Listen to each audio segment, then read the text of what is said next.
നിനക്കറിയോ? ഇല്ല. എനിക്ക് നല്ലൊരു ഉടുപ്പില്ല.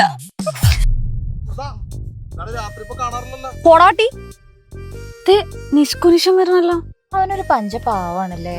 പിന്നെ മണ്ടനാണ്. ആരെന്തു പറഞ്ഞാലും അതും വിശ്വസിച്ച് എന്തുള്ള മേടിച്ചു കൊടുക്കുവാൻ. എനിക്ക് അടുത്ത ആഴ്ച ഒരു കല്യാണം ഉണ്ട്. എങ്ങനെ ഡ്രസ് എടുക്കുമെന്ന് ആലോചിച്ചിരിക്കുന്നു. കുഴപ്പമില്ല, സെന്റ് അടിച്ചാനെ വീഴ്ത്താം. Hi guys. ഹായ്ടാ. അമൃത,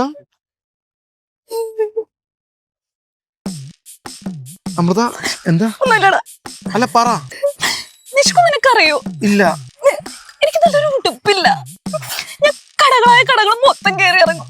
അവസാനം വില കണ്ട് എല്ലാം അവിടെ ഇട്ടിട്ട് പോകും. എന്തൊരു ആക്ടിങ് ആണല്ലേ അവളുടെ. മാതിരി സാധനം. ഒരു സ്ഥലം വരെ എഴുതി കൊടുക്കുന്നവൻ. എന്റെ ഏറ്റവും വലിയ ആഗ്രഹം എന്താണെന്നറിയോ? വില നോക്കാതെ പർച്ചേസ് ചെയ്യണം. ഒരു മിനിറ്റ്.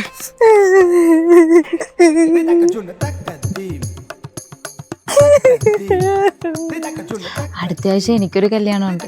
എനിക്കൊരു മരണവും. അപ്പൊ നമുക്ക് സെറ്റ് ആക്കാം. നീ കാര്യം ചെയ്യും. നീ എൻ്റെ കൂടെ വാ. നിങ്ങളും പോര്. ഇന്ന് ഇവളുടെ സങ്കടം നമുക്ക് മാറ്റി കൊടുക്കണം. Amrita, be happy. ബാ ബാ. അമൃത, മോക്കല്ലേ നിന്റെ ഇഷ്ടപ്രകാരം എത്ര ഡ്രസ്സാന്ന് വെച്ചാൽ ഷോപ്പിൽ നിന്ന് മേടിച്ചു? അതെല്ലേ. നേരത്തെ പോലെ പ്രൈസ് ടാഗ് നോക്കിയിട്ടൊന്നും തിരിച്ചു വെക്കേണ്ട അവസ്ഥ എനിക്ക് വരില്ല. ഞാനുണ്ട്. ഇവിടെ ഒന്നിലും അവര് പ്രൈസ് ടാഗ് ഇട്ടിട്ടില്ല.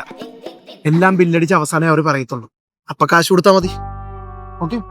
എനിക്ക് ഇതേപോലെ ഒരുപാട് പേരെ ഹെൽപ്പ് ചെയ്യണം. ചേട്ടാ, കസ്റ്റമേഴ്സ്